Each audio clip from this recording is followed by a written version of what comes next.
वालेकुम नादरीन, आप YouTube channel देख रहे हैं। मैं इमरान खान हूँ। आज़ाद कश्मीर में आज इलेक्शन का दिन था। सारा दिन हम चेक करते रहे क्योंकि 3 मरहलों में ये इलेक्शन होना है। एक मरहले में अभी मीरपुर डिवीज़न में हो रहा है, फिर मुजफ्फराबाद में लेकर जाएंगे और आखिर में रावलाकोट साइड पे ये आ जाएंगे पुंछ डिवीज़न में। तो मीरपुर से इसका आगाज़ किया गया। नवाज शरीफ ने बड़ा ज़ोर लगाया, बिलावल ने बड़ा ज़ोर लगाया और दावे किए जा रहे थे कि बहुत बड़ी तादाद में लोग निकलेंगे, लाइनें लग जाएंगी, लोग लाइनों में लग के वोट डालेंगे। बल्कि ये अहकामात भी एस्टेब्लिशमेंट की जानिब से दिए गए थे कि आपने मनाजिर फिल्माने हैं।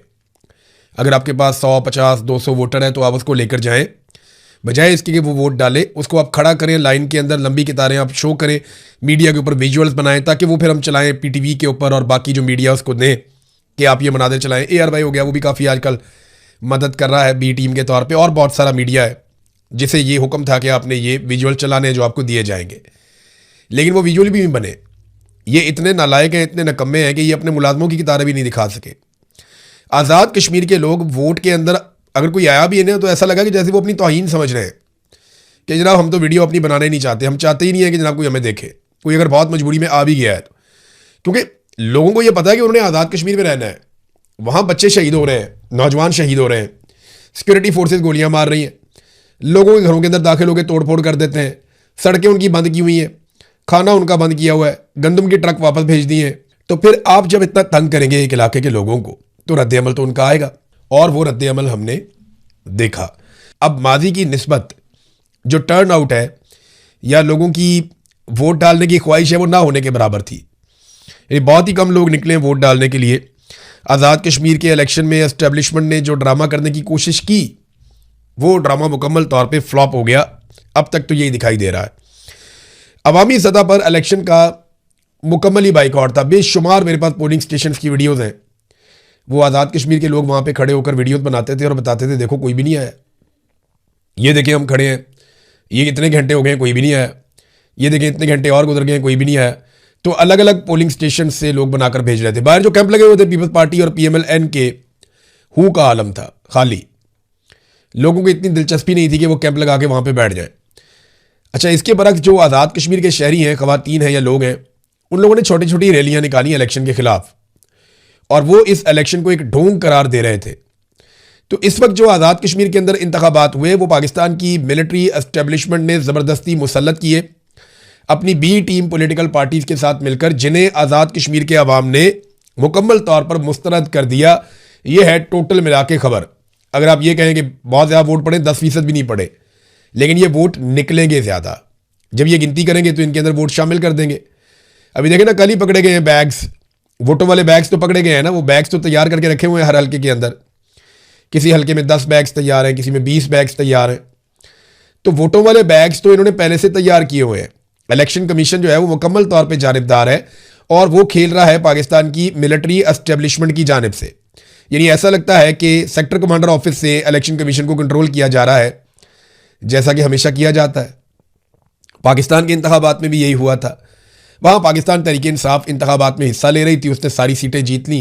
इलेक्शन कमीशन ने आसिम मुनीर साहब के कहने पर जाली फॉर्म 47 जारी करके सारी सीटें PMLN को और पीपल्स पार्टी को बांट दी। इसके बावजूद PTI सबसे बड़ी जमात बनी। इसके बावजूद हालांकि उनकी आधी से ज़्यादा नशस्तें छीन ली गई। तो ये 2 नंबरी पाकिस्तान की तारीख में पहली मरतबा नहीं हुई, लेकिन इतने बड़े पैमाने पर इससे पहले भी नहीं हुई।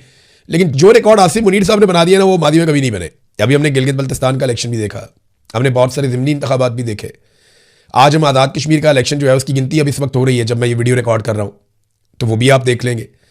हमेशा ये होता था कि क्योंकि लोग ज़्यादा आ जाते थे वोट डालने के लिए, लोगों का रश लगा हुआ होता था, लाइनें लगी हुई होती थी, लोग पोलिंग स्टेशन के अंदर दाखिल हो जाते थे, तो इसलिए पोलिंग का टाइम इलेक्शन कमीशन जो है वो 1 घंटा बढ़ा देता था। कभी 1 घंटा, कभी थोड़ा ऊपर नीचे करके बढ़ा देता था कि जनाब हम टाइम इसलिए बढ़ा रहे हैं कि जितने लोग आ चुके हैं उन्हें मौका दें और वो वोट डाल दें। इस मरतबा अजीब काम ये हुआ कि टाइम इसलिए बढ़ाया गया कि शायद कोई वोट डालने ही आ जाए। ये उल्टा काम हो गया। पहले रश की वजह से टाइम बढ़ाया जाता था, इस मरतबा खाली होने की वजह से टाइम बढ़ाया गया। बिल्कुल ही खाली पड़ा हुआ भाई, अगर किसी ने आना है तो हम 1 घंटे का और टाइम दे रहे हैं, डेडलाइन में इजाफा कर रहे हैं, आगे अल्लाह का वास्ता वोट डाल के चले जाए। ये हालात है। पुलिस मुकम्मल तौर पे पॉलिटिसाइज हो गई है। मिसाल के तौर पे आप ये पुलिस वाले का स्टेटमेंट देखें जो IG ऑफिस ने स्टेटमेंट जारी किया, बड़ा इंटरेस्टिंग है। वो कहते हैं जी, मीरपुर डिवीजन की आवाम का एहतजाज के बजाय वोट की ताकत पर एतमाद का इजहार। भाई तुम बामे लगते हो, लोग अगर एहतजाज करते हैं तो उनका आईनी और कानूनी हक है, वो अगर वोट डालते हैं तो उनका आईनी और कानूनी हक है। तुम क्यों मामे बनते हो बीच में आकर कहते हो जनाब कि हम इस पे बड़े खुश हो रहे हैं।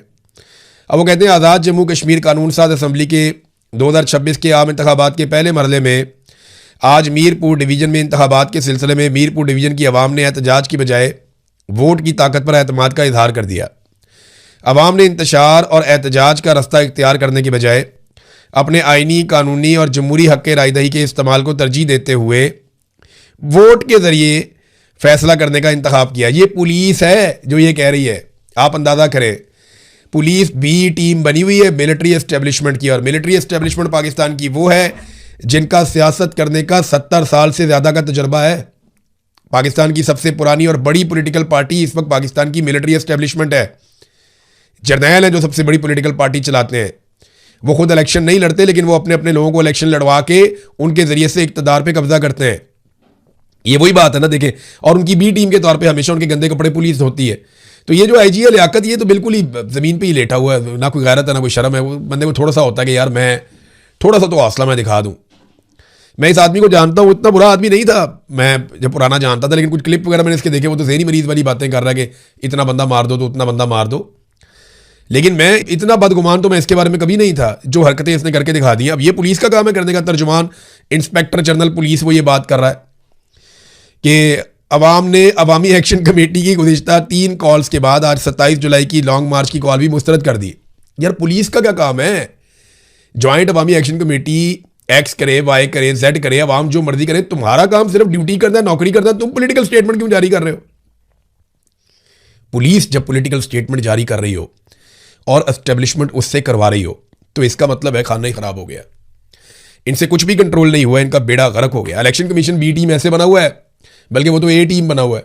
अभी रिजल्ट भी जारी करेगा थोड़ी देर में। पीएमएलएन और पीपल्स पार्टी के लोग जीतेंगे कुछ देर में इलेक्शन, फिर आप देखेंगे, आपको बड़ा मजा आएगा। सारा दिन आपको सड़कों पे इतने लोग नजर नहीं आएंगे जितने बक्सों में से अभी वोट निकलेंगे, क्योंकि बैग्स भरे हुए तो हमने एक दिन पहले ही देख लिए ना कि बैग्स भरे हुए और वो रखे हुए हैं। तो जो बसें भेजी थी मरियम नवाज ने, वो इलेक्शन कमीशन के रूल्स की खिलाफ वर्जी थी। वो आज़ाद कश्मीर में दाखिल भी होगी, वहाँ पहुँच भी गई। उस पर इलेक्शन कमिश्नर ने पता क्या किया? वहाँ चीफ इलेक्शन कमिश्नर की जारी स्टेटमेंट जारी किया गया कि जनाब हम तस्दीक करते हैं कि बसें पहुँच गई हैं, लेकिन इन बसों का इस्तेमाल इलेक्शन के बाद होगा, क्योंकि इलेक्शन से पहले अगर इनका इस्तेमाल होगा तो ये तो फिर वो गलत हो जाएगा ना, इलेक्शन पे असरअंदाज होने की कोशिश हो जाएगी। आप अंदाज़ा करें कितने बड़े फ्रॉड हैं ये। भाई ज़ाब्ता इखलाक की धज्जियाँ उड़ा दी उन्होंने। तुम उन्हें पकड़ो, उनके खिलाफ कानूनी कार्रवाई करो, उनका दाखिला बंद करो आज़ाद कश्मीर में कि अब जब तक इंतखाबात चलेंगे ये बाप बेटी का हम दाखिला नहीं होने देंगे आज़ाद कश्मीर में। ये करने की बजाय उनकी बसें रख लेंगी, जनाब हम इलेक्शन के फ़ौरन बाद दे देंगे। अंदाज़ा कीजिए। और ये बसें नहीं चल रही आज़ाद कश्मीर में, ये आप मेरे से पूछ लें। मैं इन बसों का पीछा करूंगा और आपको बताऊंगा फ्यूचर में कि इन बसों का क्या बना और ये बसें कहाँ गई और इनकी हालत क्या है, ये मैं आपको बाद में बता दूंगा। अब नाज़रीन, पाकिस्तान तहरीक इंसाफ ने जो फैसला किया था बाइकआउट का, बहुत सारे लोग इस पर तनकीद भी कर रहे थे, वो फैसला दुरुस्त साबित हो गया तहरीक इंसाफ का।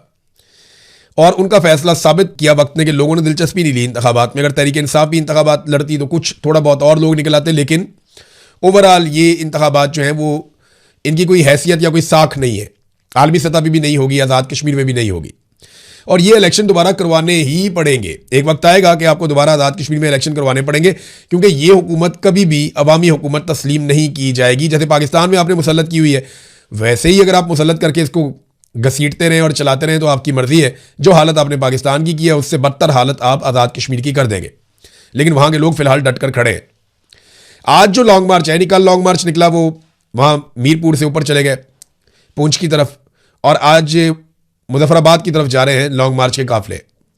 लोग मुजफ्फराबाद की तरफ बढ़ रहे हैं, देखते हैं कि उनको कैसे रोका जाता है, वहाँ जाके वो किस किस्म की हिकमत अमली अपनाते हैं और कहाँ जाकर बैठते हैं, और मुजफ्फराबाद के लोग किस तरीके से रिस्पॉन्ड करते हैं। ये सारी चीज़ें हमें आने वाले चंद घंटों में पता चलेंगी। लेकिन पाकिस्तान तहरीक इंसाफ ने एक स्टेटमेंट जारी किया। उन्होंने कहा जी, आज़ाद जम्मू कश्मीर में आज होने वाले इंतखाबात इस हकीकत को बेनकाब कर रहे हैं कि अवाम का इस इंतखाबी अमल पर एतमाद तकरीबन ख़त्म हो चुका है। पोलिंग स्टेशन पर वोटर की तादाद ना होने के बराबर है, जबकि दूसरी जानिब आवाम की एक बड़ी तादाद अपने हुकूक और मुतालबात के लिए सड़कों पर मौजूद है। ये मंजर इस बात की वादे सबूत है कि हुक्मरान जमातें आवाम का एतमाद खो चुकी हैं। अच्छा, फिर उन्होंने कहा अफसोस की बात है कि आज वही जमातें इंतखाबी मैदान में मौजूद हैं जिन्हें अवाम पहले ही मुस्तरद कर चुके हैं। मुस्लिम लीग नून और पीपल्स पार्टी इक़्तिदार की बंदरबांट में मसरूफ़ हैं। जबकि कश्मीरी अवाम अपने बुनियादी हकूक, मसाइल और हकीकी नुमाइंदगी के लिए आवाज़ बुलंद कर रहे हैं। बहरहाल आज़ाद कश्मीर के अवाम ने मुकम्मल तौर पे इन इंतखाबात को मुस्तरद कर दिया है और अब इनकी कोई कानूनी, आइनी या इखलाकी हैसियत या साख वो बाकी नहीं रही। अब आ जाए नाज़रीन एक और ख़बर की तरफ। ये भी खबर बड़ी इंपॉर्टेंट है। इसमें अक़वाम मुत्तहिदा की जानिब से इमरान खान साहब को लेकर एक मुतालबा किया गया है। ये एलिस जे एडवर्ड, ये अक़वाम मुत्तहिदा की स्पेशल रिपोर्टर हैं टॉर्चर के हवाले से। उन्होंने एक स्टेटमेंट जारी किया। इन्होंने लिखा जी कि former prime minister Imran Khan now held in near total solitary for 33 months in a small windowless cell under 24/7 CCTV। Imran Khan साहब को जो है वो कैद तन्हाई में रखा हुआ है, 33 महीनों से ज़्यादा हो गया है और एक बहुत छोटे से बगैर खिड़की वाले सेल के अंदर उनको बंद किया गया है। वो 24 घंटे उनको वहाँ रखा जाता है 7 दिनों तक और CCTV उनके ऊपर जो है वो निगरानी करती है। ये CCTV कैमराज वगैरह जो लगे होते हैं। Often more than 2 weeks continuously. ऐसा भी हुआ कई दफ़ा कि 2-2 हफ्ते तक उनको लगातार विदाउट एक्सरसाइज और मीनिंगफुल ह्यूमन कॉन्टैक्ट, 2-2 हफ्ते तक उन्हें किसी इंसान से बिल्कुल ही उनका कॉन्टैक्ट नहीं हुआ और उन्हें एक्सरसाइज करने की भी इजाज़त नहीं दी गई। This far exceeds the Mandela rules. ये जनाब खिलाफ वर्जी है मंडेला रूल्स की। नेल्सन मंडेला के हवाले से उनके नाम को इस्तेमाल करते हुए रूल्स बनाए गए थे और ये तय किया गया था कि कैदियों को क्या सहूलतें दी जाएंगी और किस हालात में कैदियों को रखा जाएगा और कौन कौन सी चीज़ें तशद्दुद के ज़ुमरे में आती हैं। I call on Pakistan to restore human conditions. मैं पाकिस्तान से ये मुतालबा करती हूँ कि वो फौरी तौर पर जो इमरान खान साहब के इंसानी हकूक़ हैं या जो कैदियों के हकूक़ हैं उन्हें वो बहाल करें। ये अब मुतालबा अक़वाम मुत्तहिदा की जानिब से आया, लेकिन पाकिस्तान की सरकार को परवाह कोई नहीं है। वजह यह है कि परवाह क्यों करे, डोनाल्ड ट्रंप का जो जूता है उसका साया सर के ऊपर है और डोनाल्ड ट्रंप का जूता पॉलिश करके जिंदाबाद काम चल रहा है और मौजें लगी हुई है, क्योंकि ट्रंप का जूता अभी तक सर पे शफकत भरा जूता है उसका। अगर ट्रंप अपना जूता उठा ले सर के ऊपर से तो फिर इनको धूप लगेगी, फिर इनको मुसीबत पड़ेगी, फिर इनको अक़वाम मुत्तहिदा के स्टेटमेंट से भी फ़र्क पड़ेगा, यूरोपीय यूनियन के स्टेटमेंट से भी फ़र्क पड़ेगा, एमनेस्टी इंटरनेशनल के स्टेटमेंट से भी फ़र्क पड़ेगा। लेकिन जब तक डोनाल्ड ट्रंप ने अपना शफकत भरा जूता और उसका साया इनके सर पे रखा हुआ है तब तक इन्हें परवाह करने की ज़रूरत नहीं है। देखिए ना, मैंने थोड़े दिन पहले खबरदार किया था और मैंने बताया था कि जेल के अंदर एक औरत है जिसका नाम है नादिया ख्वाजा। ये जेल के अंदर बहुत ही इलीगल एक्टिविटीज़ करती है और ये जेल में बहुत ताकतवर औरत बनी हुई है और ये दावा किया गया, जो मेरे सोर्स ने मुझे बताया, कि ये ऊपर से लेकर नीचे तक सबको खिलाती पिलाती है और इस तरह की औरतों को इस्तेमाल किया जाता है जेल में पॉलिटिकल खवातीन को दबाने के लिए, पॉलिटिकल खवातीन को निशान इबरत बनाने के लिए, और जो पॉलिटिकल खवातीन जिन्हें आसिम मुनीर साहब के गुस्से ने जेल में बंद किया हुआ है उन खवातीन की ज़िंदगी अजीरन करने के लिए। मैंने ये सारी चीज़ें बताई थी और मैंने तब ये कहा था कि IG को इसके ऊपर नोटिस लेना चाहिए, होम सेक्रेटरी को इसके ऊपर नोटिस लेना चाहिए और जो मुतल्लिका अफसरान है वो इस सारी चीज़ को चेक करें। ये बहुत बड़ी ज़्यादती है कि पॉलिटिकल कैदियों को, जिनके सिर्फ पॉलिटिकल व्यूज़ की वजह से वो जेलों में है, आप उन्हें जराइम पेशा अफराद के उनके सामने आप फेंक दें और जराइम पेशा अफराद जो चाहे उनके साथ सलूक करते फिरे या उनके साथ बदसलूकी करें। अभी ये इंसिडेंट हो गया बहुत अफसोसनाक। इसको पाकिस्तान तहरीक इंसाफ के जनरल सेक्रेटरी सलमान अकरम राजा साहब ने और बहुत सारे और लोगों ने इसको रिपोर्ट किया है। पता ये चला कि जो नादिया ख्वाजा नामी औरत है, मैंने पहले खबरदार किया था और वही हरकत हुई है। ये औरत 10 खवातीन के साथ बैरक में दाखिल हुई। अब बताएं ये कैसे आ सकती है 10 खवातीन को लेकर? जेल के अंदर ऐसे तो नहीं होता कि आप दंदनाते फिरें, आपका दिल कर रहा है आप इधर चले जाएं, इस बैरक में चले जाएं, उधर चले जाएं, ऐसे नहीं होता। अब ये 10 खवातीन को लेकर बैरक में दाखिल हुई तो आलिया हमजा साहिबा वॉशरूम से आ रही थी तो उन्हें गले से पकड़ लिया और तशद्दुद शुरू कर दिया। अब ये एक जानलेवा हमला है, आप किसी खातून का गला दबाएं तो उसकी मौत हो सकती है। तो फिर वहाँ पे जो बाकी पाकिस्तान तहरीक इंसाफ की खवातीन हैं, जिनमें सनम जावेद, फलक जावेद, दीगर खवातीन, उन्होंने भागकर आलिया हमजा को छुड़वाया और उनकी जान बचाई। और इसमें इन खवातीन को, इन औरतों के नाखून भी लगे और ये मामूली जख्मी भी हुई।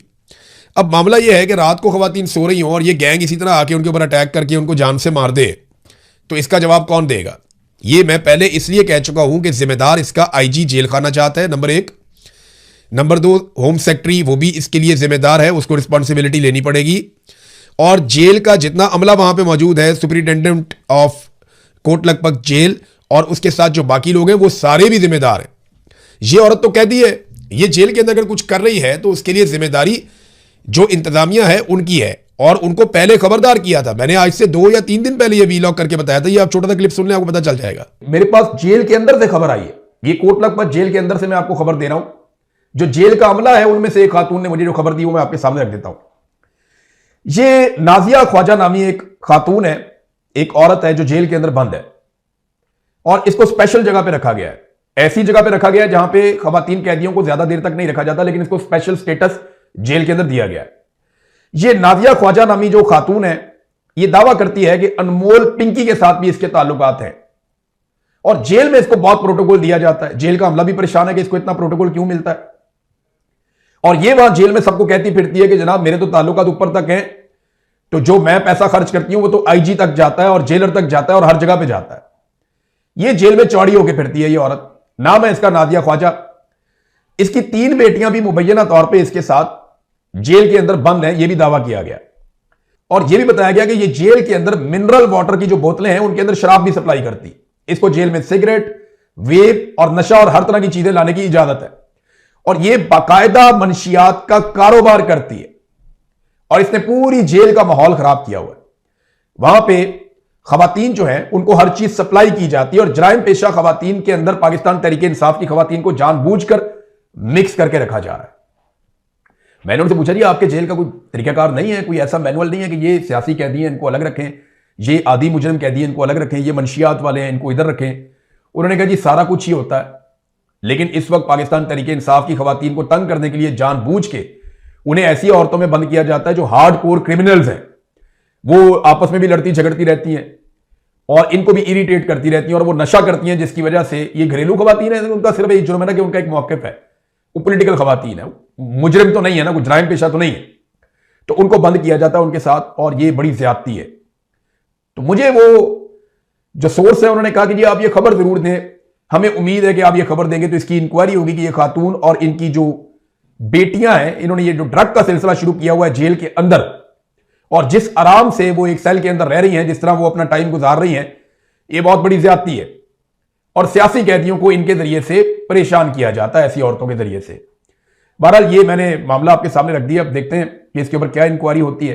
तो देखिए मैंने पहले बताया था लेकिन कुछ भी नहीं हुआ, तो अभी भी वक्त है इसकी इंक्वायरी करें और इस मामले को संजीदगी से देखें।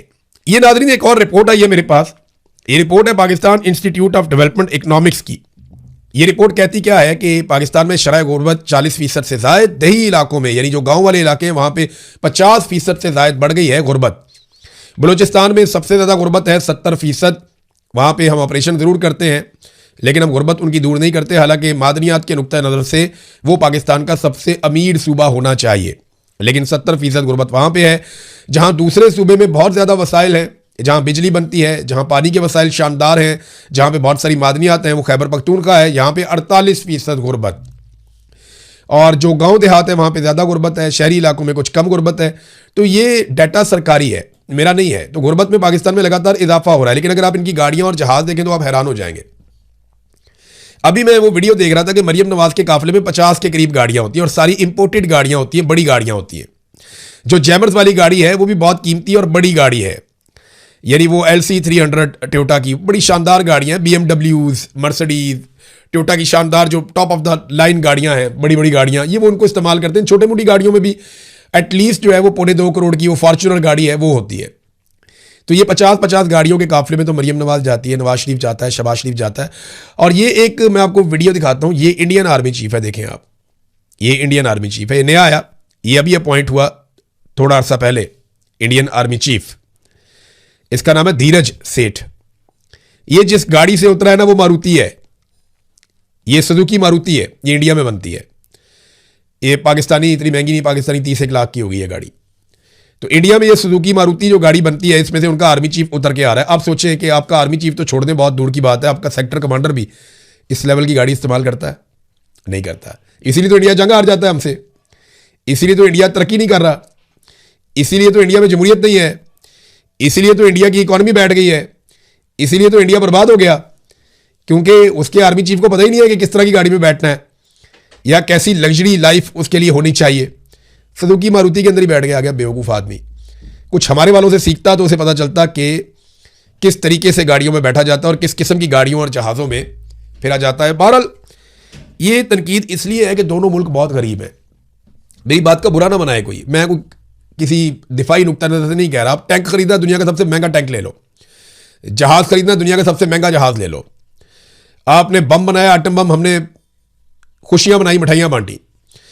दिफाई नुक्ता नजर से जो चीज़ लेनी है जो पाकिस्तान की हिफाजत के लिए, वो तो उसके लिए तो हमारी जान भी हाजिर है। लेकिन तब ज़ाती सहूलियात के लिए अगर बहुत कीमती चीज़ें ली जाएंगी तो वहाँ पे सवाल उठाना बतौर सहाफ़ी मेरा या पाकिस्तानी शहरियों का, ये तनकीद सोशल मीडिया पे हो रही है, मैंने आपके सामने रख दी। अब तक के लिए इतनी, अपना ख्याल रखिएगा, अपने इस चैनल का भी। अल्लाह हाफ़िज़।